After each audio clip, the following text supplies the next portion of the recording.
সুপ্রিয় শিক্ষার্থীরা, teaching education YouTube চ্যানেলের পক্ষ থেকে তোমাদেরকে স্বাগতম। এর আগে আমরা 12তম পর্বে আলোচনা করেছিলাম। তারপর থেকে আমরা আলোচনা করতে যাচ্ছি। আমরা এরপরে ছক 1.16 থেকে আলোচনা করতে যাচ্ছি। নিশ্চয়ই তোমরা এর আগের পর্বগুলো দেখেছো। তো একটি লক্ষ্য রাখো, পৃষ্ঠা নাম্বার 10 নম্বর পৃষ্ঠায় ছক 1.16-তে কী লেখা আছে দেখো। ছক 2.3 এর কাজ অনুযায়ী, ছক 2.3-এ আমরা যে কাজটা করেছিলাম সেই অনুযায়ী 10-এর বদলে তোমরা নেওয়া সংখ্যাকে ভিত্তি ধরে নিচের ছক গুণফল কী হবে তা নির্ণয় করো এবং প্রয়োজনে নিজের খাতায় ছকটি পূরণ করো। এর আগে কিন্তু আমরা যে ছকটি পূরণ করেছিলাম 2.3 সেই অনুযায়ী এই ছকটা। তো একটু খেয়াল করো যে আমরা প্রথম ঘরগুলো এঁকে নেব। বোর্ডের দিকে লক্ষ্য রাখো যে আমরা ঘরগুলো এখানে প্রথম হচ্ছে গৃহীত সংখ্যা, আমরা যে ভিত্তিটা নিব সেই সংখ্যাটা, এরপর হচ্ছে গুণ, তারপর হচ্ছে গুণের প্রথম পদ মানে এই পদটা, তারপর প্রথম পদের গুণ আকারের কাঠামো, তারপর হচ্ছে গুণের দ্বিতীয় পদ, তারপর দ্বিতীয় পদের গুণ আকার কাঠামো, তারপর গুণফল, তারপর গুণফলের সূচকীয় কাঠামো। তো এগুলো আমরা সহজভাবেই করব, তোমরা ইনশাল্লাহ আমাদের সাথে থাকবে। তো একটু লক্ষ্য রাখো গৃহীত সংখ্যা এর আগে আমরা কত নিয়েছিলাম খেয়াল আছে? আমরা গৃহীত সংখ্যা নিয়েছিলাম, ভিত্তি যে নিয়েছিলাম 5, অর্থাৎ তুমি 6 দিয়ে করতে পারো, 7 দিয়ে করতে পারো, 10 দিয়ে করতে পারো, তোমার ইচ্ছা অনুযায়ী তোমার রোল সংখ্যা যেটা হবে তুমি সেটি দিয়ে করবা। বিজোড় সংখ্যা হলে বিজোড়, জোড় সংখ্যা হলে জোড় সংখ্যা। তাহলে আমরা এর আগে 5 দিয়ে করেছিলাম, তো এখনও 5 দিয়ে করবো। যেরকম এই ঘরটার ভিতরে আমরা 5 বসিয়ে দেবো, মূল যে ভিত্তি। তারপর দেখো বইতে দেওয়া আছে এই ঘরের ভিতরে 2 গুণ, তারপর হচ্ছে পাওয়ার 4, তবে 5-এর পাওয়ার হচ্ছে 2, আমরা প্রত্যেকটার ভিতরে 5 বসিয়ে দেবো, যেহেতু মূল ভিত্তিটা বসিয়ে দেবো। তোমরা লক্ষ্য রাখো 5 5 5 5, প্রত্যেকটা ঘরের ভিতরে আমরা 5 যে ভিত্তিটা বসিয়ে দেবো। তোমার রোল যদি 6 হয় 6 বসিয়ে দিবা, 7 হলে 7 বসিয়ে দেবা, 8 হলে 8 বসিয়ে দেবা। তোমাদের ইচ্ছে অনুযায়ী তোমরা করবা, এই নিয়মে কোনো সমস্যা। তারপর গুণের প্রথম পদটা কোনটা? এইটা। 5 পাওয়ার হচ্ছে কত? 2, এটা হচ্ছে গুণের প্রথম পদ। তারপর হচ্ছে প্রথম পদের গুণ আকারের কাঠামো। এখন দেখো 5 পাওয়ার 2, তার মানে 2টা 5 গুণ 5। গুণের দ্বিতীয় পদ কোনটা? 5 পাওয়ার 4, তাহলে 5 পাওয়ার আমরা 4 দেবো, 5-এর পাওয়ার কত? 4, তাহলে এটা কয়টা 5 হবে? 4টা 5 গুণ 5 গুণ 5 গুণ 5, তো কত? 4টা 5 হলো। এখন লিখছে গুণফল হবে এখানে 2টা 5, দেখো এই যে 5 পাওয়ার 2টা 5, আর এখানে হচ্ছে 4টা 5, তো কয়টা 5 হবে? 6টা 5। তো 6টা 5 আমরা গুণফল এখানে লিখে দেবো 6টা। 5 গুণ 5 গুণ 5 5 গুণ 5 গুণ 5, তারপর 6টা 5 লিখে দিলাম। তো গুণফলের সূচকীয় কাঠামো এবার আমাদের যে মূল ভিত্তি কোনটা? দেখো মূল ভিত্তি হচ্ছে 5, আমরা 5 লিখে দিব। আর এখানে সংখ্যা হচ্ছে কয়টা? এখানে হচ্ছে 2টা, এই 4টা, কয়টা? 6টা। তা 5-এর পাওয়ার আমরা 6 দিয়ে দেব। আচ্ছা, এই পরের ঘরে আমরা দেখা যাচ্ছে, দেখো 5-এর পাওয়ার হচ্ছে 1, তা 5 আমরা 5-এর পাওয়ার এই যে প্রথম পদ 1 লিখবো, আর এখানে লিখবো একটা 5, তারপর 5-এর পাওয়ার 4, 5-এর পাওয়ার কত? 4, তা এখানে 4টা 5 আমরা ভেঙে লিখবো 5 গুণ 5 গুণ 5 গুণ 5, তাহলে কয়টা হলো? এদিকে একটা 5 আর এই 4টা 5, 5টা 5, তা 5টা 5 গুণফলের ঘরে আমরা লিখে দেবো 5 গুণ 5 গুণ 5 গুণ 5, তাহলে কয়টা হলো? 4টা, আর একটা লাগবে 5টা। তাহলে আমরা মূল যে ভিত্তি, ওই যে গুণফলের সূচকীয় কাঠামোর যে মূল ভিত্তি হচ্ছে 5, তা 5-এর উপরে পাওয়ার দেবো কত? 5। আচ্ছা, এর পরের ঘরে দেখো, পরের ঘরে লক্ষ্য রাখো 5-এর পাওয়ার 3 গুণ 5-এর পাওয়ার 1, তা প্রথম পদ আমরা 5-এর পাওয়ার 3। এখন এই প্রথম পদের গুণের আকারে কাঠামোটা আমরা এভাবে লিখবো 5 গুণ 5 গুণ 5, তাহলে 5-এর পাওয়ার 3, আমরা 3টা 5 লিখে দিলাম বোর্ডে। আচ্ছা, গুণের দ্বিতীয় পদ কোনটা বলো? দ্বিতীয় পদ হচ্ছে 5-এর পাওয়ার 1, অর্থাৎ একটি 5, তাহলে কয়টা 5 হয়? এখানে 3টা, একটা 4টা, আমরা 4টা 5 এখানে লিখে দেবো 5 গুণ 5 গুণ 5 গুণ 5 হচ্ছে গুণফল। আচ্ছা, আমাদের মূল ভিত্তি ছিল কত?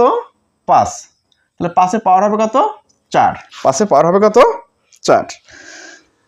আচ্ছা, এরপর আমরা পরের ঘরে দেখতেছি কি 5-এর পাওয়ার 2 গুণ 5-এর পাওয়ার 1, প্রথম পদ হচ্ছে 5 এর পর 2, তো আমরা 2টা 5 লিখে দেবো 5 গুণ 5।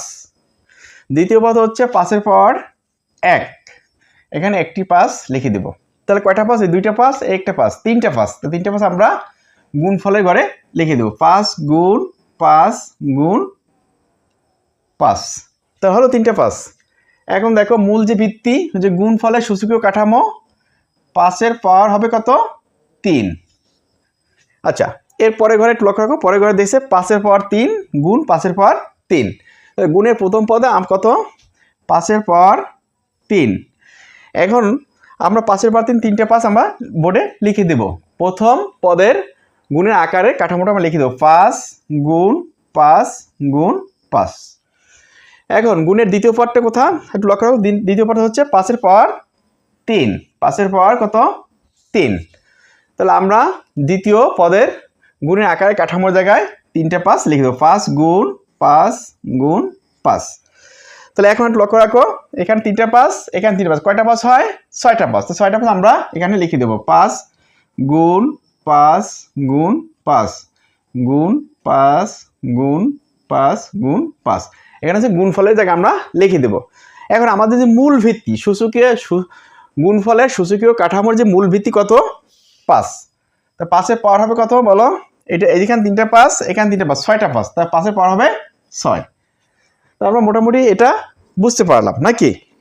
তা বুঝতে পারলাম যখন, এরপর দেখো এরপরে কি বলছে, এখন ছক 1.15 ও ছক 1.16 এর আলোকে তুলনা করার চেষ্টা করো, কি বুঝতে পারলে?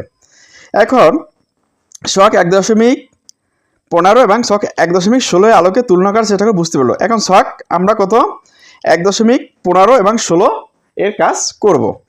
যদি একই ভিত্তি হয় তাহলে দুটি সূচকীয় কাঠামোর গুণ করা হলে গুণফলটি ওই ভিত্তির একটি সূচকীয় কাঠামো হয়। অর্থাৎ এখানে একটা কথা বলা আছে, এখানে যদি আমাদের ভিত্তি যদি একই হয়, তাহলে উপরের যে পাওয়ারগুলো থাকবে পাওয়ারগুলো যোগ হয়ে যাবে। এটা তোমরা বিশেষ নোট করে নিতে পারো, বিশেষ দ্রষ্টব্য হিসেবে লিখতে পারো যে যদি ভিত্তি একই হয় উপরে পাওয়ার যাই থাকুক না কেন ওইটা যোগ হবে। নূতন সূচকীয় কাঠামোর সূচক বা ঘাতটি হয় 0 এবং গুণের সূচক বা ঘাতের যোগফল। এরপরে প্রত্যেক ছকের সাহায্যে বিষয়টি আরো ভালোভাবে বোঝা যাবে। ছকটি আংশিক পূরণ করা হয়েছে। তাহলে আমরা ছকটি এখন পূরণ করার চেষ্টা করব।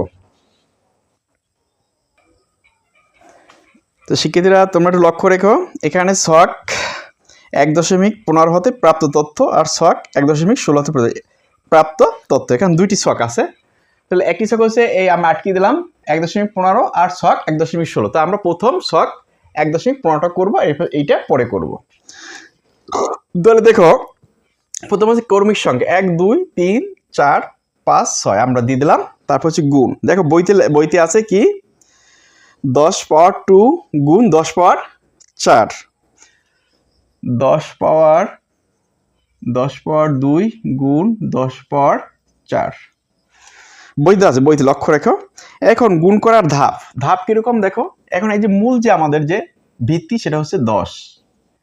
তা আমরা ওভাবে না লিখে ডাইরেক্ট পাওয়ার দুটি কিরকম লিখবো একটু লক্ষ্য রেখো, যে আমি কিন্তু এর আগেই বলেছিলাম যে ধাপ একই থাকবে কিন্তু উপরে পাওয়ার যা থাকবে তা যোগ হয়ে যাবে। তো উপরে দুইটা পাওয়ার কি 10 এর পাওয়ার 2 আর 10 এর পাওয়ার 4।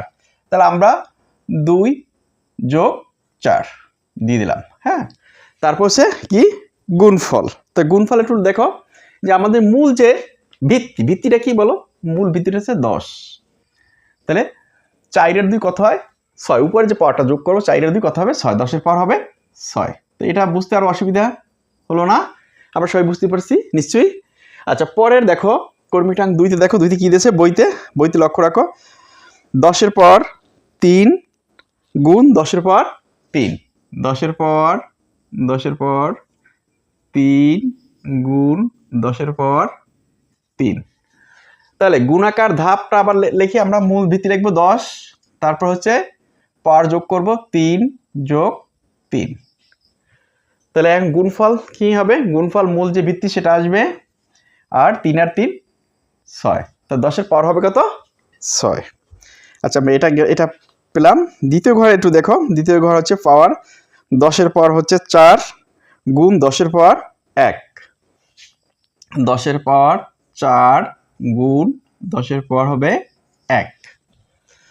তাহলে আমরা গুণাকার ধাপ করব, মূল যে ভিত্তি হচ্ছে 10 আর 4 যোগ 1, আর গুণফল হবে কি দেখো, মূল ভিত্তি 10, 4 1 5, তো 10-এর পাওয়ার হবে 5। অর্থাৎ আমরা ভিত্তি যদি একই হয় তাহলে উপরে পাওয়ারগুলো সবগুলো যোগ করে দেব। আচ্ছা, কর্মিক রাং 4, 4 লক্ষ্য রাখো, 4 কি বলছে, 10-এর পাওয়ার 2 গুণ 10-এর পাওয়ার 1, তো 10-এর পাওয়ার 2 গুণ 10-এর পাওয়ার 1। এখন গুণাকারের ধাপ আমরা করব, ভিত্তি 10, 2 যোগ 1, তাহলে 10-এর পাওয়ার কি হবে, 10-এর পাওয়ার 3।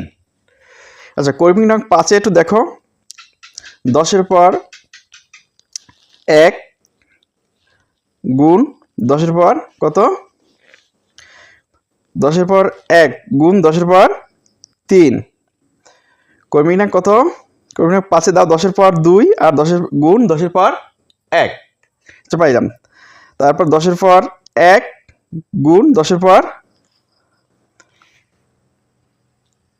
এখানে কিন্তু এই বিষয়ে এই ছকটা কিন্তু একটা ভুল রয়েছে, ভুলটা লক্ষ্য রাখো। এতে কর্মিক রাং 1 2 3, 3 দেয় নাই, 4 5 6, তাহলে এটা ঘর হবে কয়টা, কর্মিক রাং হবে কয়টা, 5টা। তাহলে আমরা কি 5টাই দেব, তার 5 নম্বর ঘরে হবে 10-এর পাওয়ার 1 গুণ 10-এর পাওয়ার 3, 10-এর পাওয়ার 1 গুণ 10-এর পাওয়ার 3।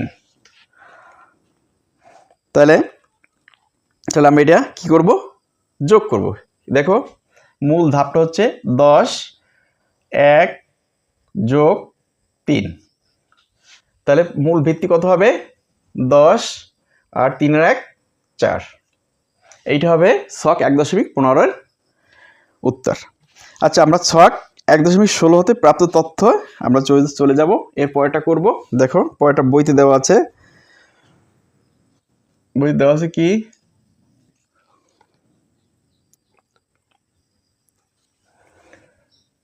ঘর 2 পাওয়ার হবে কত, পাওয়ার 2 আর এটার পাওয়ার হবে 4। তারপর হচ্ছে ঘর গুণ ঘর, এটা পাওয়ার হবে কত, এটার পাওয়ার হবে 1, এটা পাওয়ার হচ্ছে 1 আর এটার পাওয়ার হবে 4। আচ্ছা, পরেরটা আমরা দেই, ঘর গুণ ঘর, প্রথমটার পাওয়ার হবে কত, দ্বিতীয়টার পাওয়ার হবে 3 আর এটা পাওয়ার হবে 1। তারপরেটা দেই, তারপরের ঘর হবে 4 নম্বরে, ঘরের পাওয়ার হবে 2 আর এটার পাওয়ার হবে 1। এর পরের ঘরটা দেই, পরের ঘরটা হবে পাওয়ার 3 ঘরের পাওয়ার হবে 3 গুণ পাওয়ার 3। এখন আমরা যে মূল যে ভিত্তি, এর আগে আমরা যে অঙ্কটা করেছিলাম তোমরা একটু লক্ষ্য রাখো, খেয়াল রাখো, সেটা হচ্ছে 1.16, আমরা কিন্তু মূল যে ভিত্তিটা দিয়েছিলাম সেটা ছিল 5। তো এখানে আমরা ডাইরেক্ট ঘরগুলোর ভিতরে 5 বসিয়ে দেবো, প্রত্যেকটা ঘরের ভিতরে 5 আমরা বসিয়ে দেবো। তোমরা ইচ্ছাগুলো 6 বসিয়ে দিতে পারো, 7 দিতে পারো, 8 দিতে পারো, তোমাদের রোল নাম্বার অনুযায়ী তোমরা দিবা। আচ্ছা, গুণাকারের ধাপটা কি বলো, ধাপটা হচ্ছে মূল যে ভিত্তি হচ্ছে 5, মূল ভিত্তি কত 5, তাহলে এই 2 যোগ 4, গুণফল হবে কত বলো, 5 পাওয়ার হবে 6। দ্বিতীয় ঘরে একটু লক্ষ্য রাখো, মূল ধাপটা হচ্ছে 5 1 যোগ 4, তাহলে মূল ভিত্তি 5 গুণফল আর 4 1 5, 5-এর পাওয়ার হবে 5। দ্বিতীয়টা একটু লক্ষ্য রাখো, 5 3 যোগ 1, 3 আর 1 4, 5-এর পাওয়ার হবে 4। দ্বিতীয়টা লিখবো আমরা 5 2 যোগ 1, 2 আর 1 3, তার 5-এর পাওয়ার হবে 3। তারপর হচ্ছে কি, পরেরটা লক্ষ্য রাখো, 5 3 যোগ 3, তার 5-এর পাওয়ার হবে কত 6। এখানে একটা জিনিস তোমরা একটু লক্ষ্য রাখো, এটা হচ্ছে আমি যে গুণ যেটা করলাম বইতে এই ঘরগুলো দিয়েছি, পাওয়ার দিয়েছি, কিন্তু আমরা একটা সংখ্যা নিলাম, কি সংখ্যা নিলাম, 5, মূল ভিত্তি নিলাম কত 5। তোমরা এই জায়গায় 10 নিতে পারো, 6 নিতে পারো, 4 নিতে পারো, 3 নিতে পারো, তোমাদের রোল অনুযায়ী তোমরা নিয়ে নেবে, এই নিয়ম অঙ্ক করবা, ইনশাল্লাহ মিলে যাবে। তাহলে আমরা কি করলাম, মূল ভিত্তি নিলাম 5, তাই 5-এর এই যে গুণের ধাপ কি 5 ভিত্তি, 2 4 2 6 উপরে আমরা লিখে দিলাম, এই দুইটা যোগ হয়ে এটার পাওয়ার হয়েছে। তা আমরা সবগুলো ইনশাল্লাহ বুঝতে পেরেছি। এর পরবর্তী পর্ব তোমরা দেখার জন্য অনুরোধ রইল। এই বলে আমি আজকে এখানে শেষ করেছি। আল্লাহ হাফেজ।